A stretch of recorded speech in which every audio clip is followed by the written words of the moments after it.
Morning. How are you all doing? How is everybody this morning? Happy Wednesday, CPI day, 2%. Mortgages are finally going to come down in the UK, hopefully. We'll see. So, yeah, good news this morning for the pound. Well, good news for us in the UK. Pound is rallying off the back of it, but shouldn't be. Interest rates are coming down. So we'll see what happens with that. But it's a knee-jerk reaction to the upside this morning. So I decided to close out my pound US dollar trade this morning because it was long. I was anticipating the market going short. And, of course, it went long. What happened there? So, yeah, that was this trade on the pound US I had on since Friday last week. Hadn't gone anywhere. And I had a break even on it this morning. So I just decided to take it off ahead of the news because I was actually expecting us to get that target and I was expecting the pound to drop. But markets had no real reaction to it. We've had literally a small spike to the upside. But that's it. So, yeah. So 2%, that is target. Bank of England target rate, meaning that we should be dropping interest rates now on the pound. The consensus seems to be in the media that's not going to happen tomorrow. But there is a possibility. So we will see. But anyway, so that's your news this morning. It's a bank holiday in the US today. No afternoon session. Don't bother trading the indices this afternoon. In fact, this morning's indices, I'll have a look at those in a minute, but likely to be fairly quiet as well.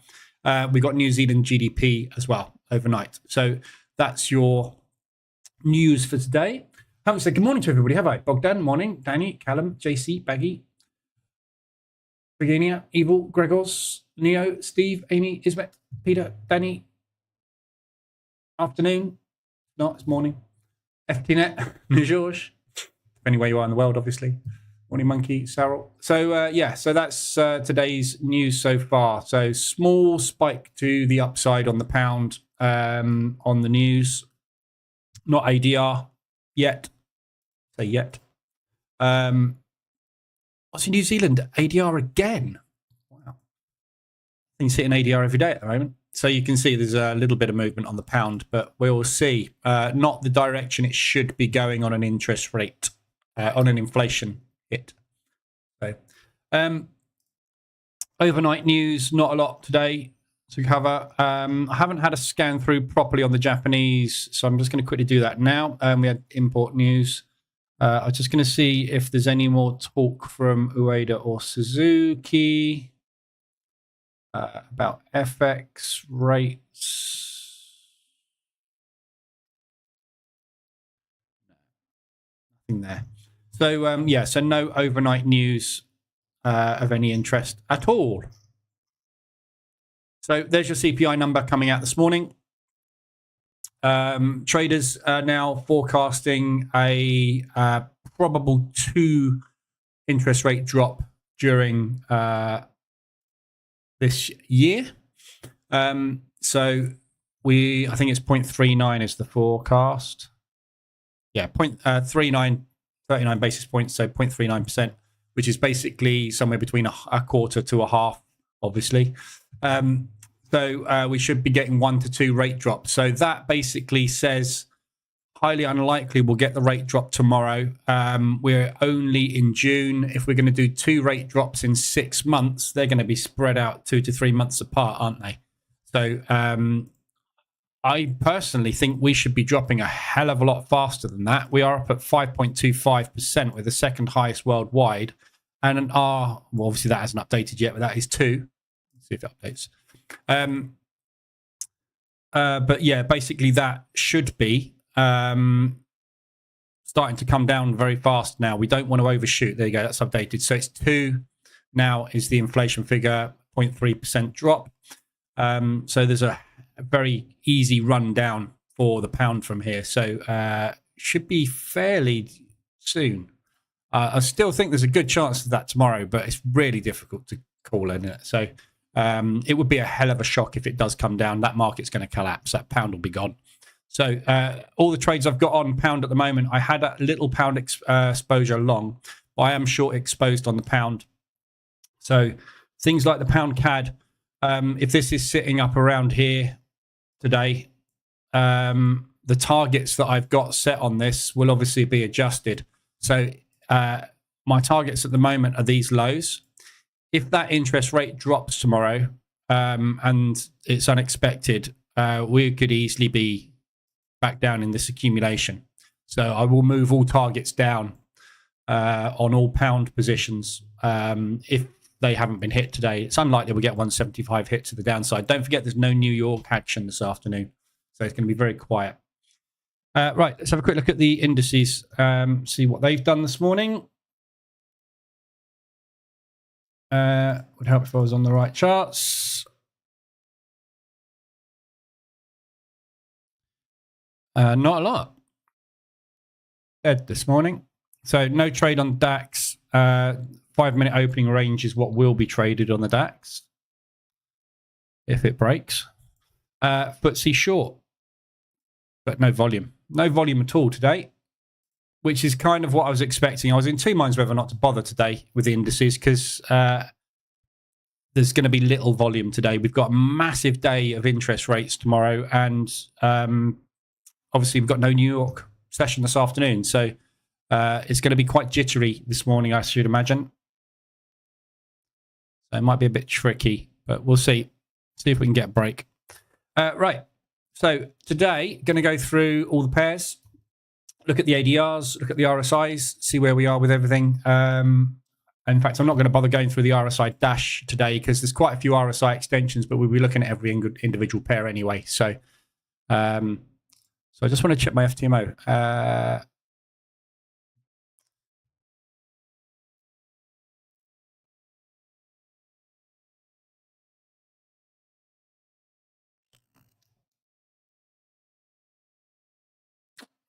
I've got a pound long exposure on that. I didn't realise. Oops. Yeah, both ways.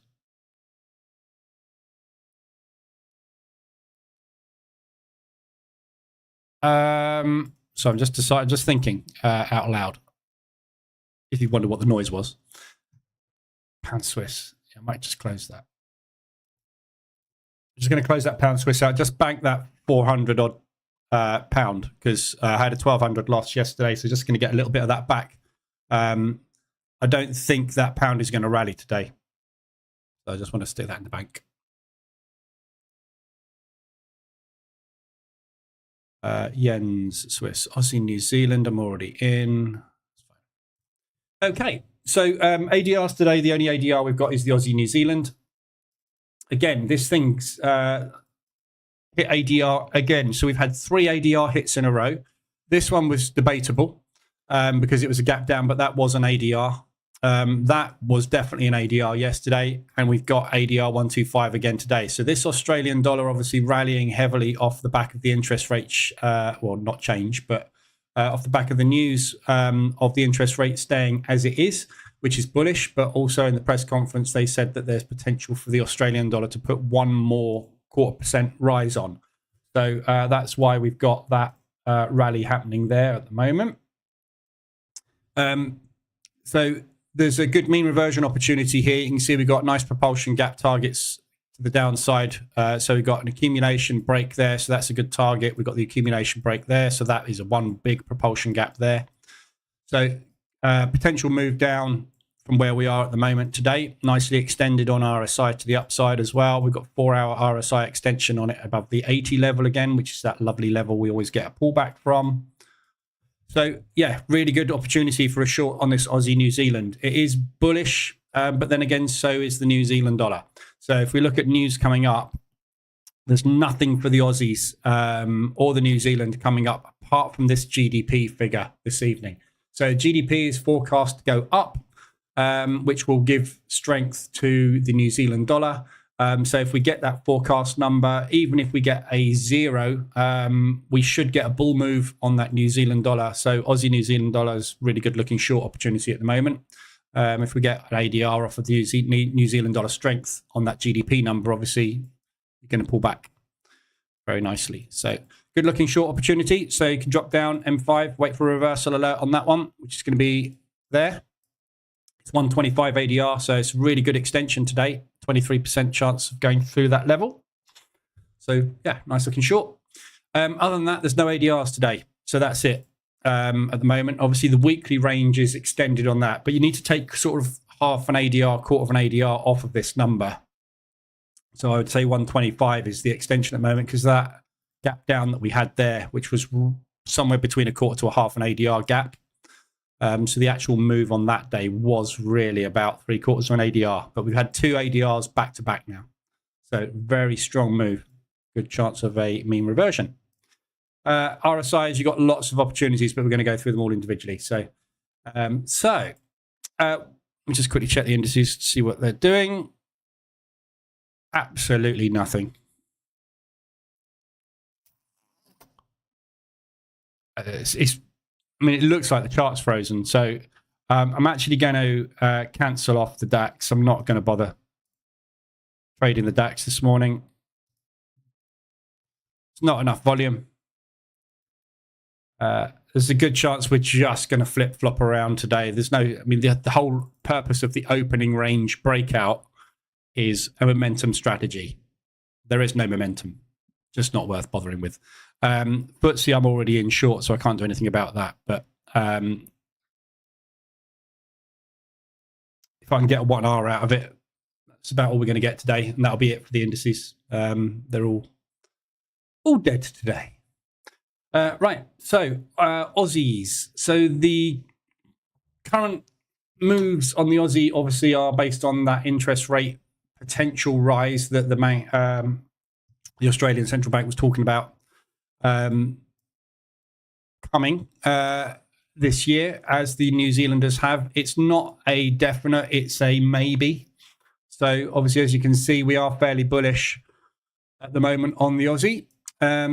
It is the highest interest rates, the highest inflation figure worldwide, along with that New Zealand dollar. So we're at 3.6 and 4. They are coming down at a fairly decent rate, but this is the first big drop that we've had on those.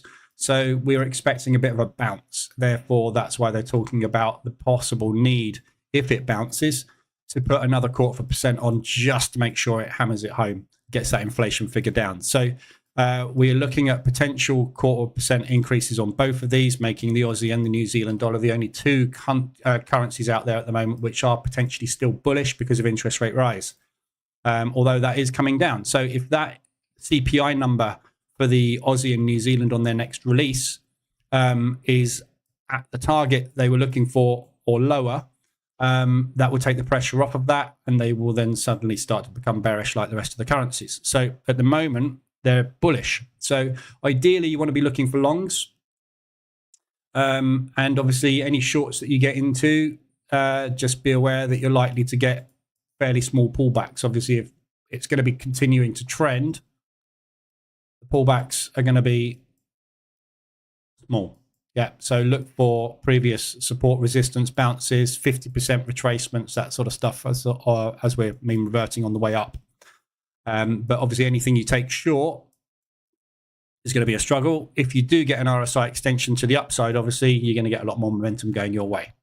But it is only going to be a 0.25% rise. And as we know, everything else seems to be at the moment coming down very, very slowly. So Euro, for example, we've had a 0.25 drop. We're probably not going to get one the next month. Then we might consider another one if it comes down. Same with the pound. We've hit it. We're still probably not going to do it tomorrow. So they're very, very, very cautious on removing these interest rates, which means that you're not going to get something going parabolic in any direction. You shouldn't do anyway. I'm short on this one at the moment off of the ADR extension, off the RSI extension here. I had another short there on that one, which I got out of. So yeah, extended to the upside on the 4 hour. We're extended to the upside on the hourly. That was that one on that hourly. Could have got twice as much out of that. Got in again on that one yesterday here. So we're coming up into that propulsion gap. So if it does put a new high in, obviously that's the next entry there. Second entry will be taken somewhere up at that resistance. If it breaks through that, I'll average in and then get out, probably target that propulsion gap to the downside. So at the moment, I'm just going to stick target somewhere down here in case we just form a range for a bit. So that can be either direction. Swiss franc still not trading at the moment. I'm waiting for tomorrow. I might consider putting the Swissy back in the portfolio if they do keep the interest rate as expected. But I'm still very wary of it, especially with what's going on in the Middle East at the moment. It could just go crazy at any time, that Swissy. So it's a little bit risky to trade. And there's plenty of action everywhere else at the moment. So but Aussie dollar Swiss, obviously, as you can see, is coming down. That Swiss franc very strong at the moment. So look for a push up and shorts, but equally longs as well. So you'd have had an entry there, scale in and exit on that one. So you are going to be able to get in and out of it because the Swissy moves in fits and starts when it's not on a rally. So either way on that one, but obviously the Aussie dollar is bullish, so you should be able to really trade this in any direction. We've got a strong Swiss franc, we've got a strong Australian dollar, so you should get some fairly decent market structure. Big targets to the upside at the moment on this one. So push up into there potentially if that's going to be a down leg. Also on the hour, on the 4 hour, we had the extension down here. So that's going to continue. You're looking for just to pull back on that leg. But the danger with this one is obviously the Swiss just going off on one of these, which it does. But that's where we lost the interest rates, obviously, and it weakened for ages, and then it strengthens up again for ages. It just goes on a massive mission. So as I said yesterday, all this back testing that I've been doing on this strategy that I've been testing for somebody, the Swiss franc and the yen are the trend monsters when they want to be. So they are very, very suited to trend strategies and breakout strategies. Less so to mean reversion because obviously they're erraticness, same as gold. So Aussie dollar yen, we've broken out of that all-time high now yesterday. No idea what they're doing with this yen at all. So this is now the currency now that has completely undone the intervention moves. Validated that that has not worked in any shape or form. We're extended to the upside. Again, we're extended again on the hourly as well. Nice rejection there. Very nice wicks this morning. Could be an exhaustion to play back down for an ADR. But yeah, not really interested in getting into anything yen at the moment. So I'm going to cover all the yens at the same time. So as you can see, we're at the top there. The CAD yen, we are holding, same as the US yen. So the second intervention level on the US, just about holding. On the CAD, we broke above it ever so slightly, but it hasn't got anywhere. So the Canadian and the US are the only two really that are struggling. The euro is struggling a little bit actually as well. But again, you know, there's absolutely no way of indicating where this thing is going to go, this yen. Swiss yen absolutely screaming out at the top of the intervention. You know, just not stopping at all. As we know, the Swiss franc's on a rally. Euro yen is stuck. That managed to get the second intervention completely undone, but didn't manage to get back to the first. But again, we're not going anywhere at the moment. Pound yen, same thing. We just about tapped out the top, but managed to reverse it back down again. So we are stuck up at the highs. But again, that pound, same as the euro. Yeah, the euro has gone bearish because of interest rate drop. The pound has now got inflation target. So absolutely no reason why the Bank of England shouldn't drop interest rates, whether it's tomorrow or whether it's next month. The pound is going to start to weaken. So that's a better short. However, obviously, you're going to pay a lot of swaps. New Zealand out the highs, and the US yen is obviously the one where we know we are stuck at that second intervention level. So we've got, again, contraction, which is bullish. Yeah, we need one bit of decent news on that US dollar and we're going to be heading back up to there. That is going to be the real crux, this point here. If we get there, that Japanese intervention move that we saw could well be repeated.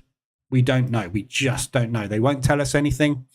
They're not telling us what they're doing with interest rates with any certainty. They're not doing anything with interest rates with any certainty to control inflation, and they're reducing their bond purchases overseas. So how the hell are they going to get themselves out of the mess they're in? I don't know. If I don't know, I'm not trading it. So I'm not interested in the yen at the minute until we see some kind of idea of what's going on with this. Yeah. And for me, it's a break of that high or a break of that low is the only way you're really going to be able to tell what this thing's going to be doing. Until we've got confirmation of either we're bullish or bearish on it, you're just basically flipping a coin on it. Yes, it's bullish. You're probably better off pressing the buy button on it at the moment. But at any point, if they press that button, you're stuffed. So, you know, it's just too difficult to trade at the minute. But if there's anything I would trade on it, it would either be the pound or the euro short against the yen, because those are the two we know have got good, solid interest rate drops. The CAD, although it is dropping interest rates, will be propped up by the US. So even though this is bearish, the Canadian dollar overall, the US is not, and that will prop it up. So that's not a very good one to trade. That's basically the same trade as the US dollar yen. So don't trade the CAD yen and the US at the same time, because you're basically trading the same thing. So those are your yens. Aussie, New Zealand, as we know, pushing up, rallying very, very hard at the moment. Good looking short opportunity on this one. This isn't in my portfolio at the moment because I've got other exposure on the Aussie and the New Zealand, but very, very good divergence going in at the moment this morning. So we've got this lovely support area coming up here, which is bang in the middle of this propulsion gap, which is sort of 150 to 200 ADR today. So if we do manage to get any further movement up into there, great place to sell from. It's exhausted. It's extended on the hourly. It's extended on the 4 hourly. It's above RSI for the second, above ADR for the second day on the trot. Did I say all that right? It's above RSI on the 4 hour and the hourly, and it's above ADR for the second day on the trot. And it's coming up into a propulsion gap. So it looks good for shorts at the moment. It's just a pullback on this leg, potentially. However, both bullish. So the only sort of caveat on this one is the Australian dollar is a stronger economy than the New Zealand. So if they're both looking to interest rate rise, they're both strong currencies. The Aussie is usually the one that wins out. If you look at the Aussie dollar, when it wants to go on a mission, yeah, it will just keep going on a mission. As you can see here, had to get out of the Aussie New Zealand totally with a loss month before last, April. Yeah. Just couldn't get out of it. It just got stuck. So managed to get some decent profit to pay for the drawdown, but at that point I decided to knock it on the head, and obviously because I did, that's when it happened. Always is. So I'm taking a break from the Aussie New Zealand just because I've got exposure on the Aussie and the New Zealand with other instruments, so I'm just leaving this one for the minute. But lovely short opportunity, very nicely extended. Aussie US, again, this one you can trade in any direction. I'm short at the moment. All the US pairs at the moment, as you can see, are really, really range bound because the US dollar has got no forward guidance on interest rates whatsoever at the moment. Inflation is sticky. They're stuck. So you're basically going to get rallies when the cross currency with the US is strong, and you're going to get dumps when the cross currency is weak. Any news you get, you're going to get a big pop or a big drop on the US. So it can be traded in any direction. So at the moment, I'm short based off of the ADR extension, the RSI extension today. So I just got in short there. I need to put a target on that. Go for the bottom. So as you can see, loads of trades on this. Yeah, shorted it there, longed it there, shorted it there, longed it there, shorted it there. Didn't get a long down there, but shorted it again. So that tells you basically that we are starting to get a little bit more bullish, obviously, and that's because of the Australian dollar rate. So next piece of bad news, and the next profit take move on the Australian dollar is going to help that down. So second entry on that one will be there, which is basically at a double top. So if we can get a double top reaction, second entry will go in, average will go to there, and target will move down to that propulsion gap. Had Swiss. Once out, it goes your way. Always. Every time. Every time. It's almost like you can watch my live streams, and every time I get out of a really bad squeeze, get in and hold it for at least a month. You are guaranteed to make a fortune. But that's the way it goes. Thankfully, it only happens 2-3 times a year, if that. So hopefully we've got them all out of the way this year. CAD Swiss. So again, absolutely nothing on this thing. The Swiss franc's really strong. The Canadian dropped on interest rates, but as you can see, the drop on the interest rates was not very big. The interest rate change was, I think, there. We just didn't do anything. So we were expecting a much bigger move on this because the euro and the CAD moved their interest rates at the same time, but we virtually got nothing. So this is overall bearish. We've got a strong Swiss franc at the moment, and we've got the Canadian dropping interest rates. However, the Swiss obviously may well drop their interest rates again tomorrow. We just don't know. If that happens, it's going to pop. But it's got a lovely profit take on the cards already because we are very, very extended. So nice extension to the downside. Again, on this one, 4-hour RSI extension, really dramatic. We got absolutely no profit take from that leg down. We just accumulated and dropped down to a second level. So you got loads of support resistance opportunities coming up here, around about ADR.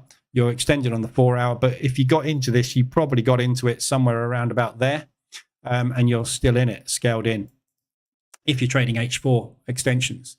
So, yeah, big extension at the moment on the 4-hour, hourly, very extended as well. So it looks good for long opportunities, but it's just got no momentum at the moment because you've got something that's, you know, it's the Swiss franc just rallying. The Canadian's got no pushback at all at the moment because it's gone bearish.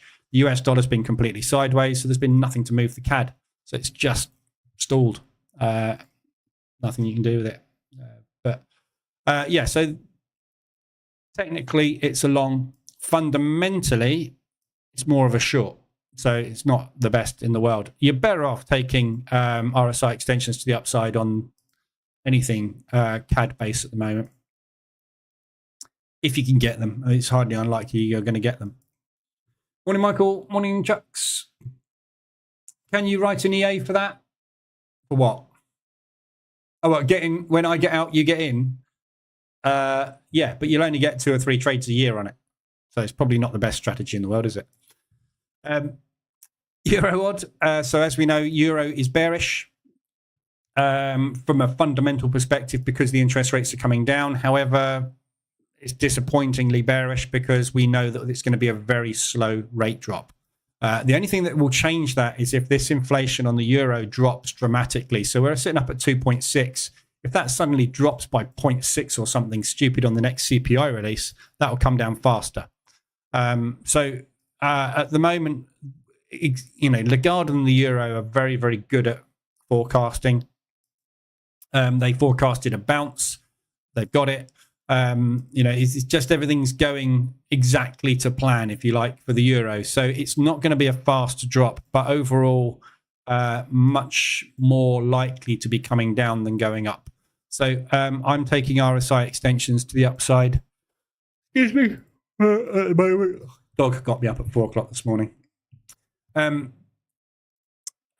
So yeah, so just basically looking for short opportunities on this. We have shifted obviously bearish. If you look at the 4-hour, the 4-hour RSI extension to the downside. So there is a good looking long opportunity for a mean reversion play at the moment, but I would be more interested in ADR hits to the upside and RSI extensions to the upside on everything euro, especially euro odd and euro New Zealand, now that we've got the confirmation that there is a potential new interest rate rise coming on the Aussie and the New Zealand. So that makes these guys bullish.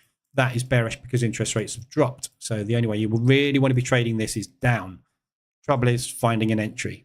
Yeah, you kind of could just press the sell button, but obviously pressing the sell button after it's dropped is not a good idea. So if you get a push up into propulsion, could short it from there. But ideally, you want an ADR or an RSI extension so that you've had a good, strong rally, which is part of a profit take move. So the banks are ready to start the next leg. But difficult to get into.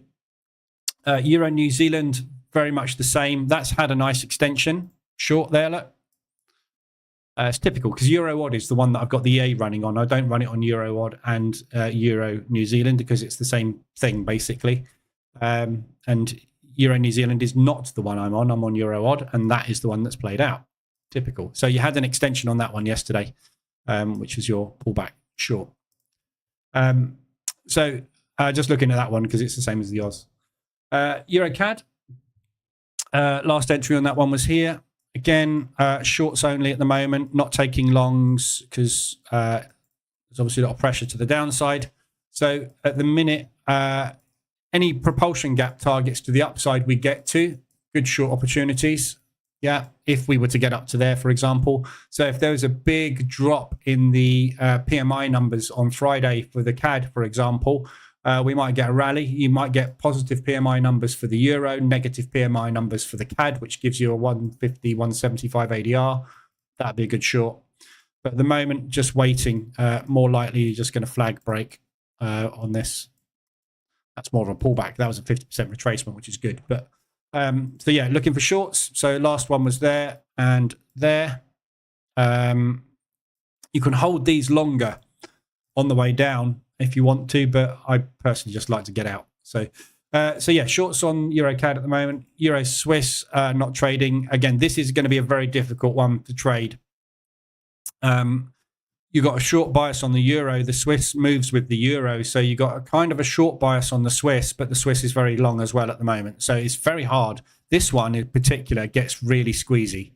If you go and look at history on this, you get very, very strong moves for weeks on end on this. When you get Swiss franc strength, it's very, very tricky to get out of.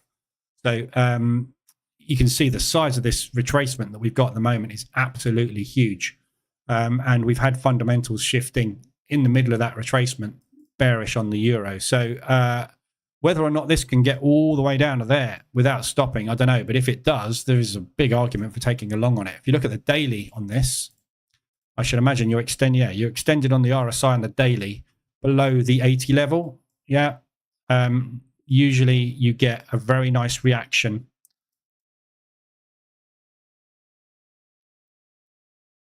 from the 20 level. Yeah. So we're down below the 20 level. So I think there's a good chance of some kind of pullback, not caused by euro strength, more likely caused by Swiss franc weakness, because we've had a big rally on that. So push up and then continuation short. So I think we're probably in this sort of phase here at the moment, ready to start the next down leg. So be looking for shorts on that one. If you're trading the Swiss, that is. So yeah, you've got, I mean, it's going to be quite tricky to get into it. As you can see, it's just not stopping at the moment. It will. You know, there's a certain amount, like I keep saying, there's a certain amount of movement the banks and institutions can do before there's no more banks and institutions willing to take the other side of their trade. If there's no one willing to buy it when you want to sell it, you have no choice but to unravel that position and take profit on that leg, which is why we get legs in market structure, because the banks can't go in one way forever because you just cannot sustain that move. People have got to make money. Yeah, banks have got to make money. They have to take profit. If you don't take profit, you don't make money. Simple as that. So when you're short, you have to press the buy button to get out of your shorts. So that will ping back at some point. How far though? Don't know. You could just pull back on that leg, and that'll be a flag break on a higher time frame. Euro pound. I'm trading this at the moment long. Just about to take another entry on this one this morning when we get some bullish price action, which is about to go in any second now in the next sort of 3 minutes. So yeah, just stuck in this a little bit. We got obviously the gap down. As soon as I got in, we gapped down because the European, the French Parliament went wrong. And obviously since then, we've had a bearish euro based off of interest rate change. And obviously we've had the French thing going on. So it was starting to pull back. So I got out of a load of the longs and banked some. Did some drawdown control. So it's very comfortable, this trade at the moment. There's only a couple of positions on it. Going to get into a third in a minute or some point today, hopefully. Looking for the gap fill. But it's a week against a week, which equals a range. So this one has been temperamental this year, trying to get out of some of these positions because it's just got stuck for long periods of time, but not, hasn't pulled back far enough. So longs on it at the moment. Bias is very difficult. It's not really either. At the moment, the bias is that fundamentally, but the bias has changed today because we've hit inflation targets. And obviously they'll be having a adverse effect to the pound at the moment. It's rallying where it shouldn't do because obviously interest rates are going to come down. So this will pop at some point and it will pop up into that gap. So I don't mind holding it. If it doesn't for any reason, then obviously I'll have to do DD control and deal with it, but no reason why we shouldn't be popping on that. Euro, New Zealand, I've covered in Euro, US. So this one again, same as the pound US, happy to trade this in either direction. The US dollar is weak at the moment. It hasn't got any bias long or short. So you're literally going to get, as you can see, this is a prime example, getting pushed around by news. So you get a news event which pushes the market up or down. You get a news event, pushes the market up or down. You get a news event, pushes the market up or down. So this one, you literally get into trades and you wait for the news. If the news goes against you, you get into another one, wait for the next bit of news. That's literally it.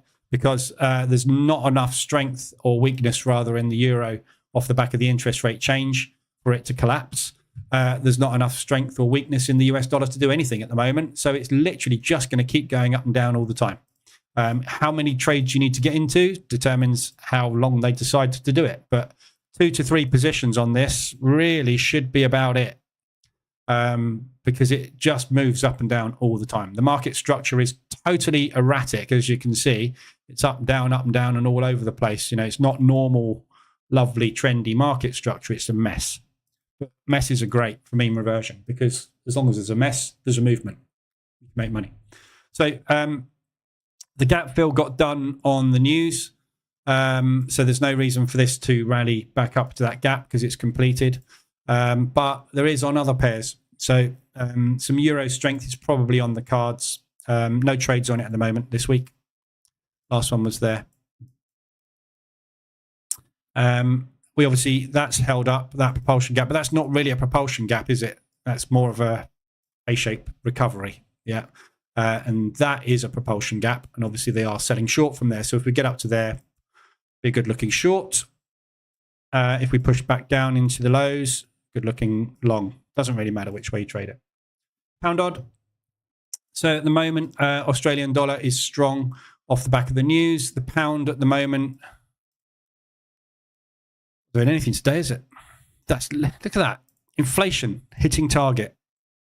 But it is forecast news, yeah? So, we were fully expecting a 2%. That's what we were told. We were expecting. That's what we got. That's what the market's factored in. Therefore, the market's not moving because it's got exactly what it thought it was going to get and it's already priced that in. So there's no reason for that to move, especially one day ahead of an interest rate. Sorry, let me just check the FTSE. Just missed my target, look. Literally by a pip. If you did wait and take the break on the DAX, you got 1 hour out of it. So if I'd have left that on, I would have hit target on that, the downside, but there's just no volume today. Pointless. So yeah, pound odd. The current bias on this one at the moment is nothing really against strength. So as interest rates change, the bias is likely to be bearish on this. So I'm going to wait until tomorrow. At the moment, I've got exposure short on the pound, which is exactly where I want to be. I'm going to wait for tomorrow and see what they do with the pound. because if that interest rate drops tomorrow, I'm going to switch the EA to short only mode. I won't be taking any longs. I probably will on the pound US, but not on anything else. So bias on the Australian, the pound odd, and the pound New Zealand is short at the moment. The pound CAD is kind of neutral, but I'd rather be short in it. Pound Swiss, I'm not trading. And pound yen, I'm not trading at the moment. So I'd rather be shorting these at the minute. As you can see, the market structure is very nicely sort of bearish at the moment, and there's no reason why it shouldn't continue that way, especially now we've had confirmation that there's a potential interest rate change coming on the Australian. So any extensions to the upside for shorts.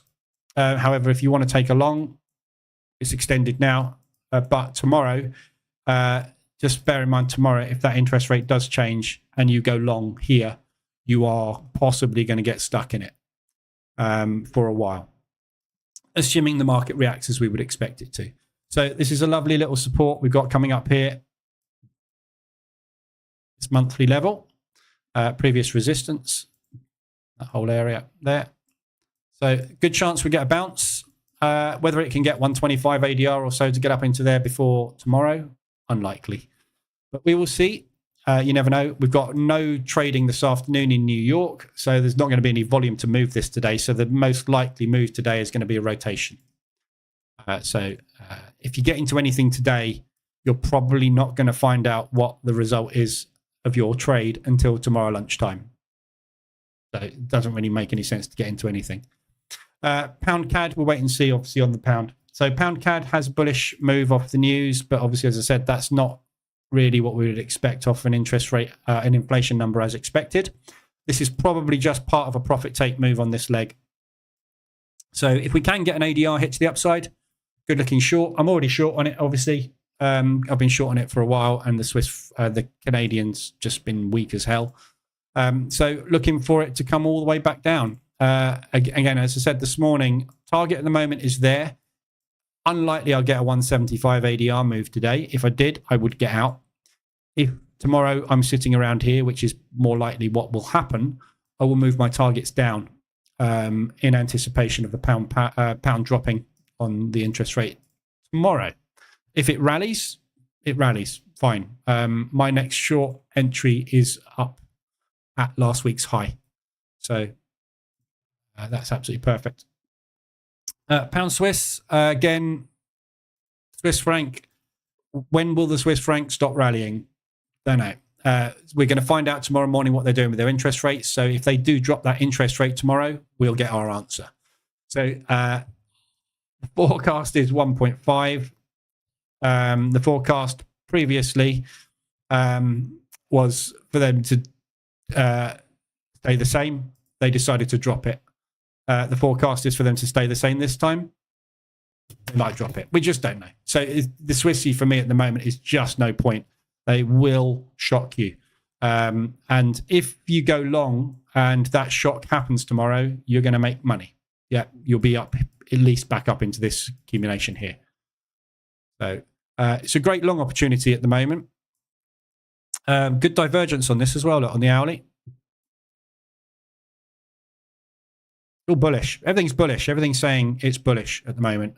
We haven't had a profit take on that leg. We just flagged and broke down for a second leg. So that whole thing needs a profit take move. You've got a decent support coming up at that monthly level. If it does rally down to there, which will be that whole thing with no profit take, it's going to pull back on it at some point. It's just how fast and hard it does that. So good looking long opportunities at the moment. Although obviously the bias on the pound could well be shifting short as well tomorrow. You know, the pound Swiss is the one you do not want to be bothering with today, isn't it? Yeah. Tomorrow, they're both changing their interest rates. So anything you get into on any pound or Swiss pair today is literally a gamble. It's either going to go one way or the other tomorrow, or it's going to go nowhere, which is fine. But 2 interest rate changes on that pair in the same day, just going to do whatever the hell it wants, isn't it?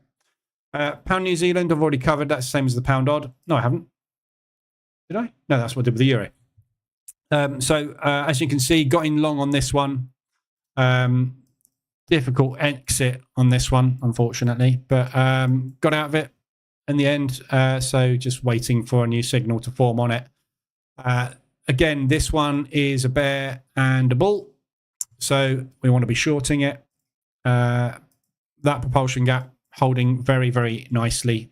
So yeah, just looking for opportunities to get in short. So any RSI extensions to the upside like that one there, I will be taking.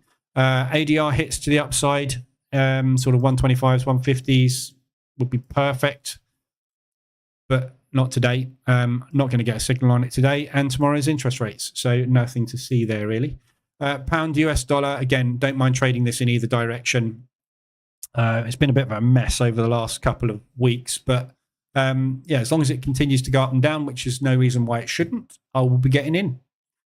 So I did take that long there, but 3 days later we'd gone nowhere, so I decided to get out ahead of the inflation number,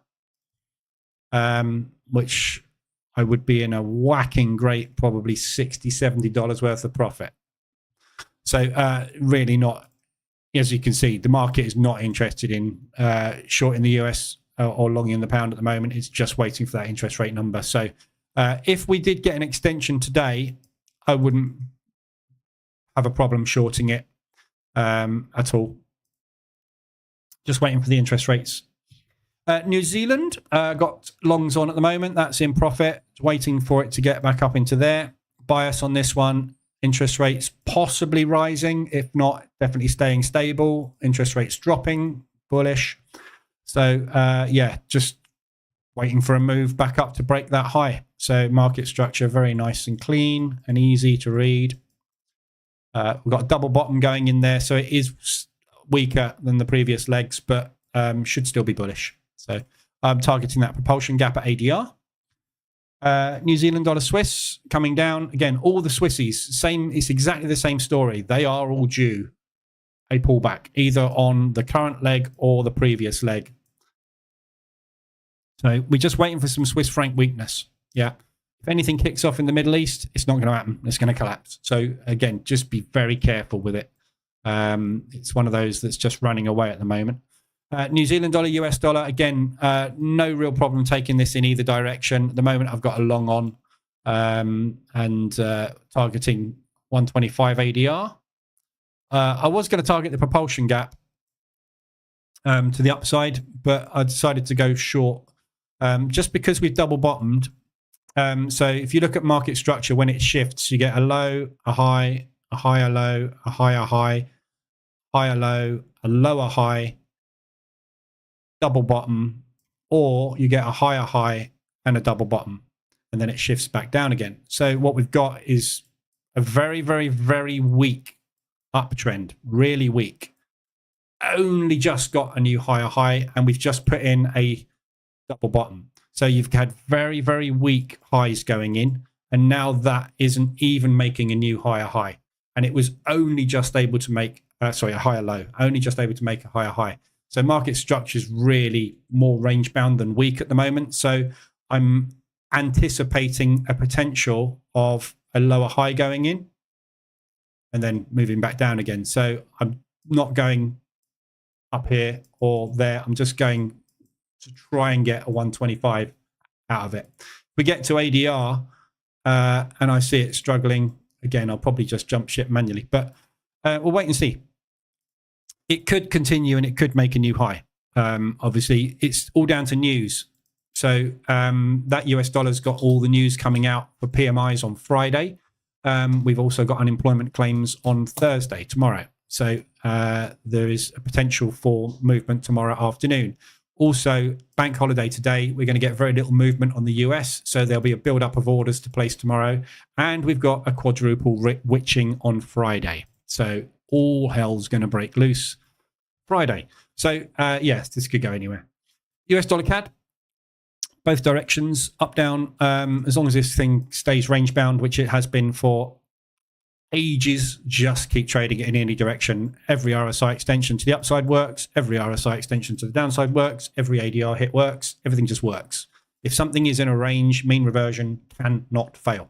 So just keep getting in. No reason to change anything. They both move together. That is bearish. That is neutral. doesn't really matter. It's all about news with this pair. So up, down, up, down, up, down. Doesn't matter. Just get in when you get an extension. But at the moment, there's nothing. Last trade long was last week. There. And the last short was the week before. So just waiting for it to move. It hasn't gone anywhere this week. But more propulsion gap targets to the downside. So if you did want to get into it now, probably better to short it. But who knows? US dollar Swiss, again, not trading. This is the squeezy pair. I've been stuck in some very nasty squeezes on US dollar Swiss over the years. At the moment, because the US dollar is neutral, it's just being pushed around by the other currencies. At the moment, as we know, the Swiss is massively strong. We've got a lovely technical support coming up, 200 ADR to the downside. If we got down to there, you're looking at, again, flag break type move. So there hasn't really been a profit take move on that leg. It just flagged, and that was on the news, which immediately got undone, and it started a new leg down. So potentially, if we can get back down to support, that would be a good level. In fact, this whole accumulation anywhere in here as well. But that previous resistance we hit, we broke, tested again. Yeah, so this area here, which is around about 200 ADR, would be perfect, because you're probably going to want profit take on that leg and then carry on down or up. Depends what happens with the US. There we go. You not tempted to increase risk on US dollar CAD? No. Why? Why would you increase the risk? Just because it's doing something now. This is where everybody goes wrong, JC. You go, look at this document.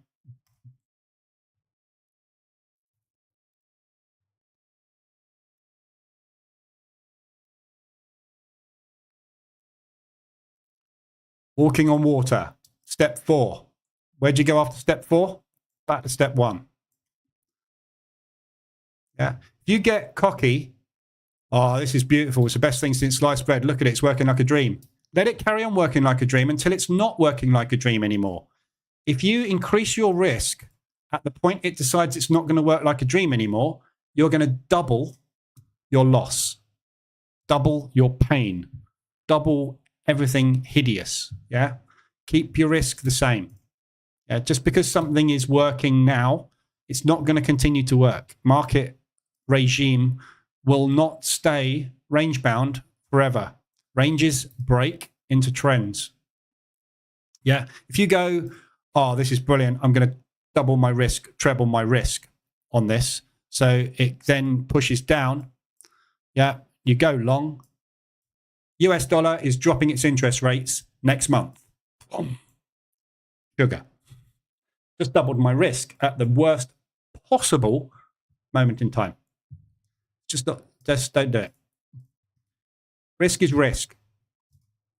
You can't, if you have different risk for different instruments, the only thing you should be doing is reducing it because you're unsure. Increasing your risk is just encouraging more drawdown. Yes, it encourages more profit, but don't forget, position trading's objective is to stay in the game when you're wrong. Yeah. So if I get in here with my normal risk and it drops 4 ADR, I'm scaling in and able to stay in the game and wait for the pullback and escape with a profit. If I double the risk, I have to get out twice as fast, which means if it just moves down by 2 ADR, I'm going to be in pain. It will hurt. Yeah. Market regime changes. Yeah. Look at ADRs. Look at ATR. It's going to change. Yeah. At the moment, we're in a descending ADR contraction. Yeah. So this is a range-bound pair. The US dollar CAD is a range-bound pair by the pure nature that the US and CAD are very strong trade partners. They are both oil commodities. They will be pushed and pulled around by the same moving factors. However, when those interest rates change, that will happen. That is going to be painful. Yeah. And in this case, it's going to be that. Yeah. And what if we do something like that. Right, so this is where we are now. Double my risk because it's going really well. Whoops. Can I get out? Not quite. Let's take some loss here. Whoops. Can I get out? Not quite. Let's take some loss here.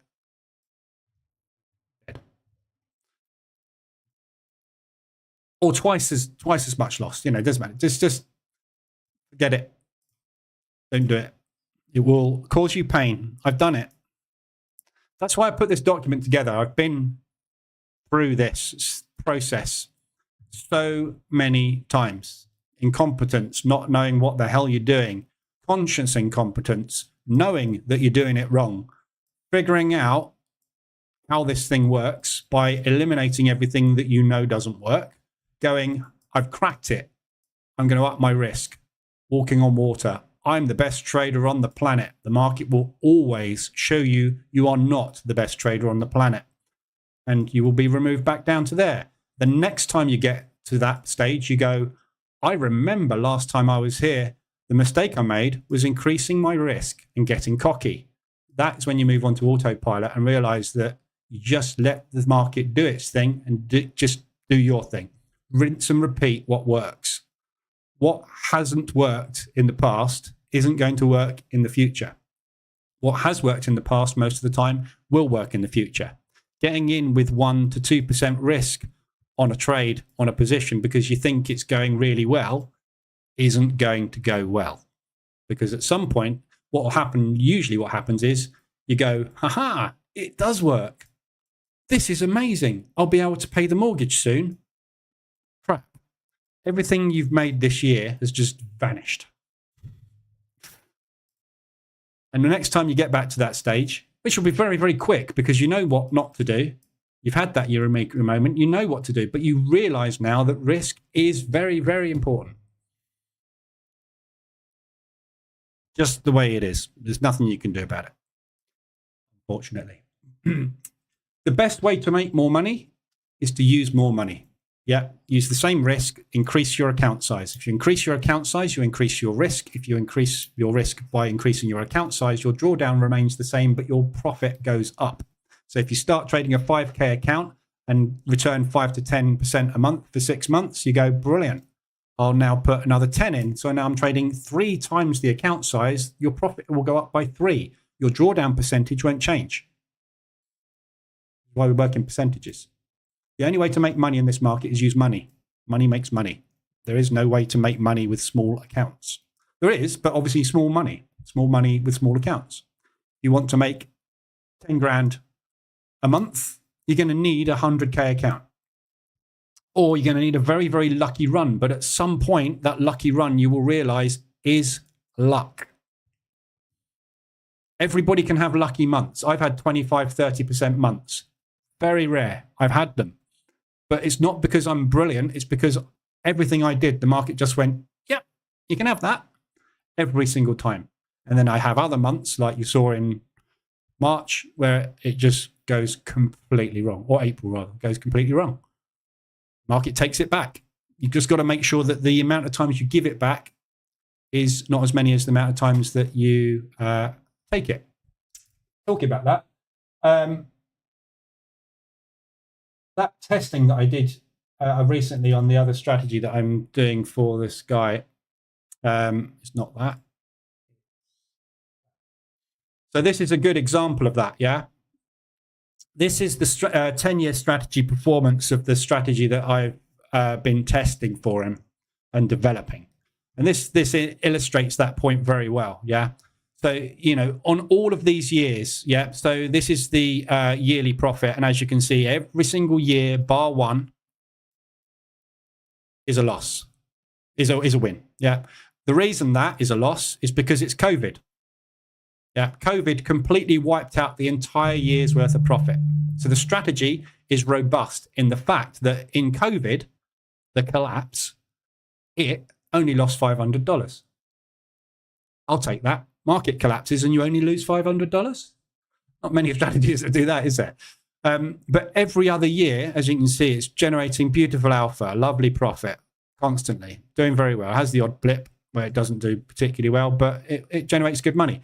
But in all of these, there is a minimum of 2 to 3 months a year where it fails. It just doesn't make money.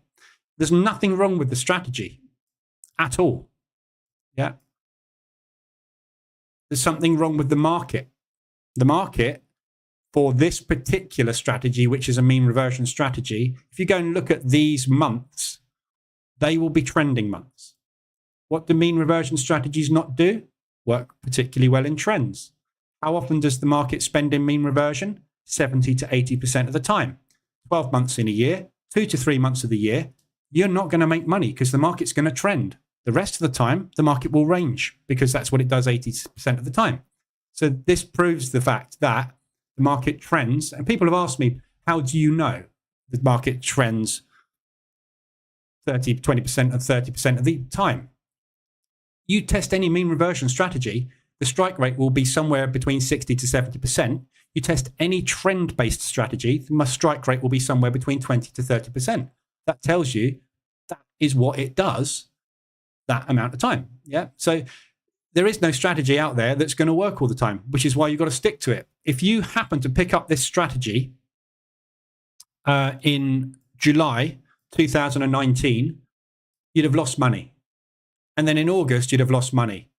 You would not have got to September because you would have jumped to a new strategy because this one doesn't work. It does work. You would have got back 8 grand, 12 grand, 6 grand. Yeah. So you lost 13 and you made 28. It's just you didn't let the strategy get you the 28. You just happened to pick the strategy up a couple of months where it was trending. It's a mean reversion strategy. Of course, it's not going to be as effective. Yeah. If you picked up the strategy here, yeah, you started trading in September, you'd have gone, it's not bad. Holy crap, this is amazing. Another profitable month. Excellent. I'm going to double my risk. December, you wouldn't have lost 200, you'd have lost 400. Doubling your risk because you've had a lucky 3 months or the market regime has been correct for the strategy for 3 months does not mean you increase your risk, because these months will be twice as bad. You don't know when these are coming, but they are coming every year. There is not one year this strategy has had every single month winning. It doesn't happen. There is no strategy on the planet that survives 12 months on the trot making money every month, because the market regime is not the same every month. An interest rate change will mean the thing will take off. If it takes off and you're reverting, no good. If you switch this and look at a trend-based strategy, what you will find is it will have very small losing months, because trend-based strategies don't take as many trades, or they have very tight stops most of the time, because you're looking to get something started. Think of it like a car. You're looking to start a car. You turn it over, it doesn't work. You turn it over, it doesn't work. You turn it over, it doesn't work. When you turn it over, you leave it running and it goes. Yeah. So you take small loss, small loss, small loss, small loss, small loss, small loss, small loss, big win. Yeah. So mean reversion strategies, you tend to find they will have a period where they work the majority of the time, but they will have periods where they make big losses. Trend-based strategies are the opposite. Yeah, they have a period of time where they make lots of small losses, but they have these big old wins. And you'll have more losing months with a trend-based strategy, or more small profit, small loss months with a trend-based strategy. And then you'll have these whacking great big months. The problem with that is you can't let it run, can you? Yeah, because you're always trying to pay for the losses. This is why mean reversion is a better strategy, because it has a higher strike rate, higher win rate. Therefore, you're being rewarded more often, which means you are pleasured more often, which means you stay with it for longer. With trend-based strategies, if you get into a trend-based strategy and it has 3 months of losses on a row, you will immediately dump it. Yeah, the next 2 months will pay for that and quadruple it.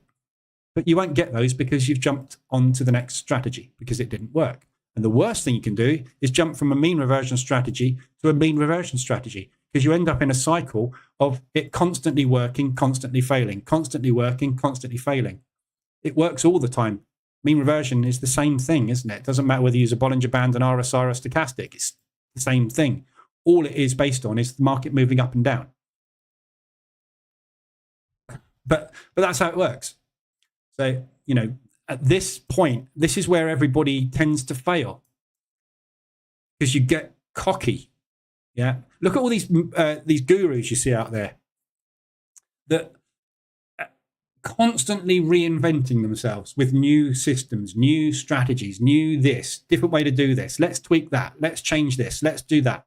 The reason they're doing it is because they get really good results for a bit and then they collapse. But they don't realize the reason is usually because of over leveraging or overexposing or over trading. They don't recognize it. They got really good at that bit, but they got really bad at recognizing why it goes wrong all the time. That's the thing you've got to nail to be able to get onto that. When you realize you have no hope of predicting future and direction, the only thing you do is you get into the market and wait. Time is the only thing that makes money in this market, risk and time, because you can control your risk. Time happens, direction, uncontrollable. Market regime, trending or ranging, uncontrollable. You don't control this. Institutions control this based on fundamentals of countries, economies, wars. You can't control this. It's basically a completely random up and down movement. And at some point, this thing, the US dollar, will take off and it will not stop. And the only reason it will do that is because the fundamentals for the United States of America change. When's that going to happen? Don't know.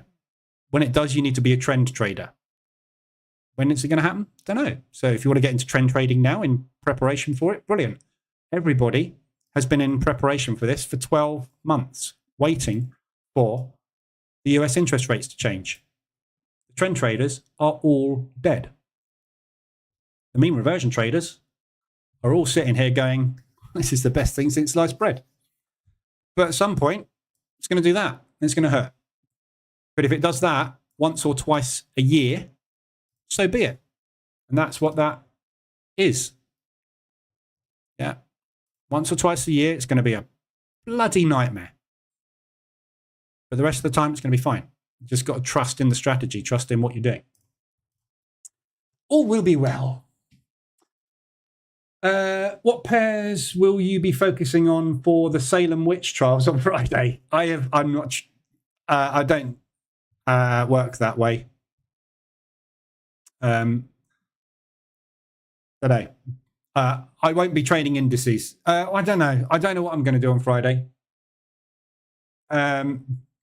The temptation is to trade indices. Brilliant. I'm hedged on the FTSE. That's going to be easy to get out of today. Not.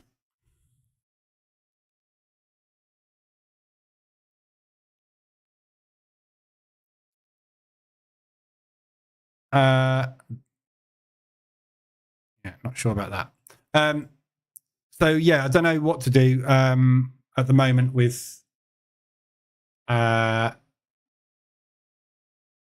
the Friday witching, but the best thing to do is at the open, and it's New York because it's CME. It's all the what's the other one? BCOE. BCOE? Sounds wrong.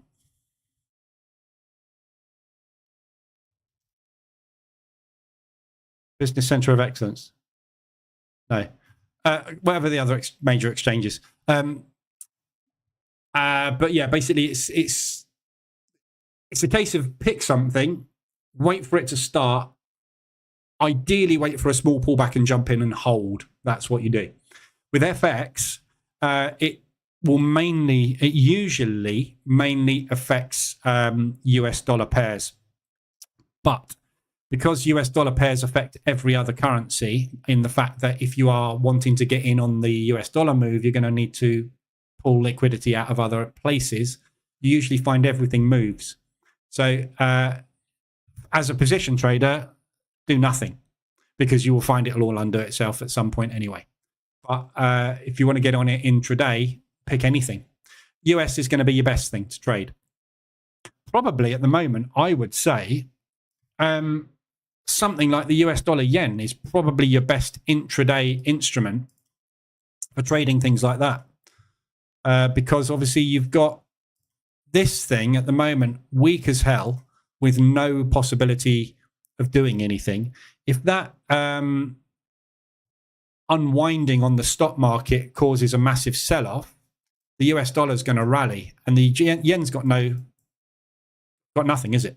So this thing will probably be 200 or 300 ADR. But obviously the danger of trading this is there is a possibility. I don't think it will actually. Yeah, 225 ADI. See, we're not far away. We're only a couple of hundred ADR away from the all-time high. That's where I'd be worried about the Japanese getting cross again and pressing a button. So, I don't know. The trouble with things like quadruple witchings and triple witchings and things like that is it is highly volatile. With high volatility comes high profit and high loss. So all you're doing, if you think about it, is you're putting a trade on fast forward. And it's going to happen very, very quick. Very big movement very quickly. It's luck. It's like news trading. You can put a trade on, like, for example, 1:30 on Friday. When's the PMI coming out on Friday for the US? 245. Oh, my God. Even worse, look, right? So you've got the PMI figures coming out 15 minutes after the New York Open. So you've got all the options expiring that day. And you've got major inflation-based news coming out 15 minutes after the market is open. So the market is likely to open with a huge flourish. Is that going to go in the right direction or the wrong direction of whatever the market does with its options? I don't know. It's just chaos, utter chaos. It's luck. But you just have to sit through it. There's many, we've looked at the market on a Friday and gone, what the hell, in the past?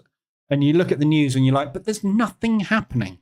Why is everything going mental? And then somebody goes, it's a triple witching. And you forget about them because they only happen. They don't happen that often. But when they do happen, they completely destroy everything temporarily. Yeah, it'll all undo itself because it's not a real move. It's an options expiry. So it's just basically getting out of your positions and you get back into them. So you usually get a recovery. But you've got to sit through that if you're in drawdown. If you're not in drawdown, you hold. This is what I say. Anything you've got on Friday, right? So if, for example, this New Zealand dollar CAD, I'm still sitting in it on Friday. If this thing suddenly starts going 0.2, 0.3, 0.4, 0.5, 0.6, do not take profit. Hold, because it will go all day. If it goes 0.2, 0.1, naught, negative 0.1, negative 0.2, you just got to sit through it. It's a lottery. But indices is what most people trade. Yeah, because obviously this is what's happening. You're selling your stock options. So the stocks move dramatically.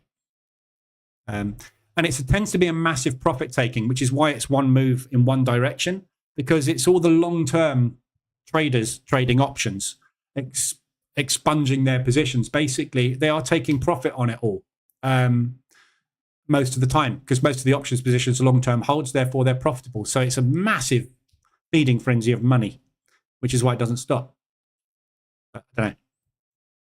Pick one, hold on tight, shut your eyes. Best thing to do, take a trade in the morning, come back at 10 o'clock and see what's happened to it, because it will have just gone all day.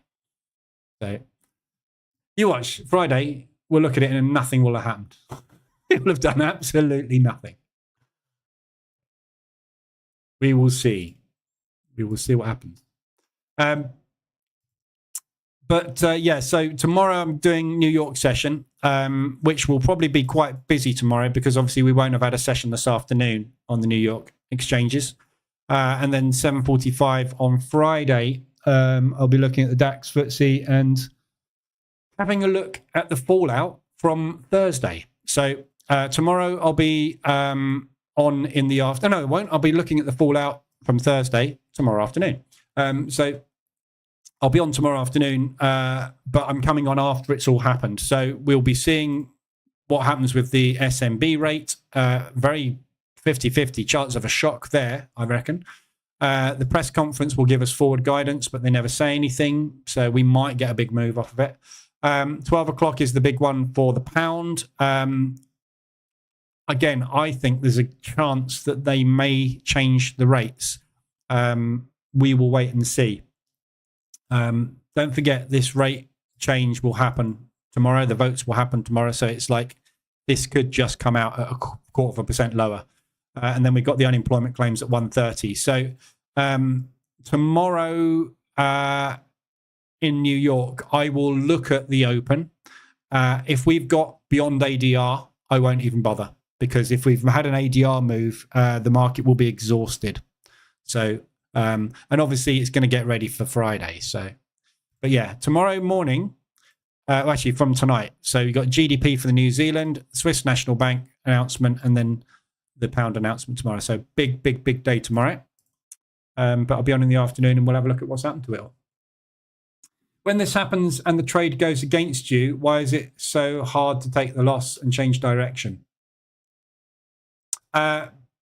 Because your entire being is focused around one thing, which is picking the top and the bottom. Yeah. This is why people fail in trading. Yeah. So there's a number of things that cause issues. Oh, I've moved to a different slide for a change. Makes a change, doesn't it? So virtually all traders are focusing on that. Yeah, trying to pick the top and the bottom of a range or a move, or trying to pick the pullback point in a trend. Yeah. So if the market has a triple witching and is going to do 200% of an ADR move that day, yeah, you are trying to pick the mean reversion point in the move, the bottom. You're trying to pick the bottom as it's coming down, or if it goes up, you're trying to pick the top because you want to get in on that, don't you? But what you should be doing is just getting in with the momentum, because that's what the market will do that day. Most days, and this is the trouble with things like triple witching days, they are an anomaly. They are total anomaly. It is not normal market conditions. It's not normal trading. So we see as traders, the market spend most of its time doing that. Then it will break out and it will be a false breakout, or it will break out and it will be a pullback and continuation into a trend. Those are the conditions we see all the time. The market has three states. There's only three things it can do. It can be ranging, it can be breaking out, or it can be trending. Yeah, there's only three trading strategies on the planet: mean reversion, range bound, breakout strategies, and trend strategies. There's nothing else you can do. There's a quadrillion strategies out there, but there's only three things the market does. You only need to be one of those three things. Yeah, you can only be one of those three things. If you ask somebody what they think the market's going to do, they will either say, I think it's going to bounce at that high, or they say, I think it's going to break out of that high, or they say, I think it's going to continue in that direction. They are either telling you they are a mean reversion trader, a breakout trader, or a trend trader. There's only three things it can do. Yeah, that's what we see. On a triple witching day, the market does what's called parabolic move. Yeah, parabolic moves, rare. So your entire being is focused around trading three different strategies. When something goes parabolic like that, yeah, you only see that once or twice a year, 3-4 times a year, if you trade a lot. So you don't know what to do with it. So what you do is what you normally do, whatever that is. Yeah. You can't trade parabolic moves in a trend. Yeah. As a breakout trader, if you took that breakout, you would be out of the parabolic move, because as a breakout trader, you don't target 15R.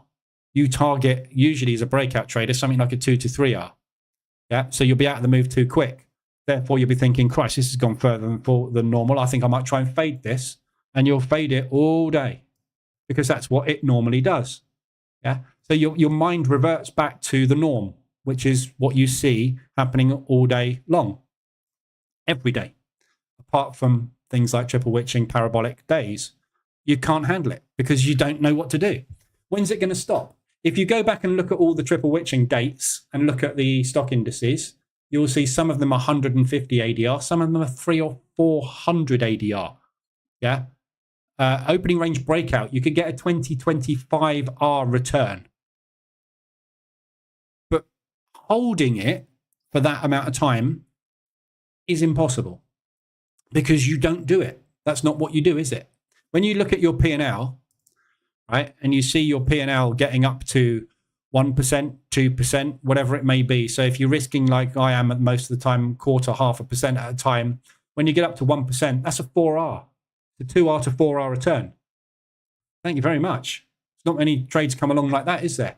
When you see your P&L at a 5 to 8R return, that's once in a quarter. Once in 6 months, you'll see something like that happening in a normal market condition. And it's usually caused by a news event. Yeah, news is what causes it. Non-farm payroll last week. Yeah, I got out of my shorts on non-farm payroll. Well, no, non-farm payroll was there, wasn't it? But it doesn't matter. Yeah, it's news. News is what makes this thing happen. But look at what happens all the time. We get news, we get undoing of news. We get news, we get undoing of news. We get news, we get undoing of news. News, undoing of news. Yeah. Fine. That's normal, isn't it? But when you get a parabolic day that does 400 ADR or 300 or 200 ADR, it's abnormal. So you immediately try and mean revert it or fade it, as they call it in stocks. It doesn't work. Just this way, if it's not part of your strategy, right? People are always trying to find ways. How do you trade? How do you make money out of? Forget the anomalies, right? Spend your time focusing on the 98%. Yeah, this is what the ADR indicator is there, and it's showing you 42% of the time the market spends doing no more than that. Yeah, so that's what it does 58% of the time. 42% of the time it goes beyond that level. So 60% of the time it does nothing but go up and down. When it gets beyond 150, there's a 12% chance of it going further than that. You know that you should be trying to mean revert it because that's what happens 88% of the time. When you get a parabolic triple witching day, the market is telling you 80% of the time it's not going to go any further. Then you get to this one, it goes 6% of the time, it doesn't go any further. 3% of the time, doesn't go any further. 2% of the time, doesn't go any further. There are statistics up there, but they're so infinitesimally small because they're happening once every quarter that you don't need to worry about them. How do you trade it? You don't. Leave it. Or you gamble. Flip a coin, pick a direction, and hope that the triple witching goes your way. Use a risk of half an ADR, right? And you should get a 4R out of it. Don't know. But that's what the bootcamp covers, isn't it? All the things that we try as traders to do are why we fail. Yeah, there's a list there on the bootcamp of all the stuff that you are regularly doing that is not working. And they all have one thing in common. You're using an order that says, if I get it wrong, which I will do 80% of the time, just take my money away. On a triple witching day, this same thing is going to happen. You're either going to get it right or wrong. The market is binary. You press the button, it either goes in your direction or it doesn't. If it doesn't go in your direction, on a triple witching day, you need to get out. Yeah, on a normal day, just wait. Let it flow. But trade it if you want to. It's fun. Yeah, it is really good fun trying to make money out of that sort of movement. But as long as you realize it is just gambling at the end of the day, it's not a problem, is it? Sorry, that's the wrong terminal. I was just going to look at the indices, see what the FTSE's up to. This is going to be a hedge. I'm going to be stuck in this today. So with the FTSE, upside resistance, you've got ADR on 125. Downside resistance is ADR today. I don't think we'll get anywhere near either of those. So I will probably pay attention up at the highs. Oops. So 3R is just up there. I'm just going to move that down, that target. So upside, I'm just going to pull it down a little bit. And downside target, I'm just going to leave where it is at 3R to the downside and see if we can get some kind of rotation out of it, a little bit like yesterday. Then try and get out basically today. So, and leave this afternoon alone. I would stay away from Friday, yes. Temptation is strong, but it's harder to preserve your deposit. Yeah. One of my mentors, that he was the mentor that kind of turned everything around for me and made me break even. He said there's two rules in trading. One, capital preservation. Because if you don't have capital, you're not being able to trade anymore. So if you don't do capital preservation, you can't trade. So that is rule number one. Rule number two, everything that negates rule number one, don't do it. Basically, capital preservation. So it's all it is about. If you think about it, if you have a deposit of 50 grand, 5 grand, 10 grand, whatever your deposit is, if that deposit gets eaten away to zero, that's it. End of game.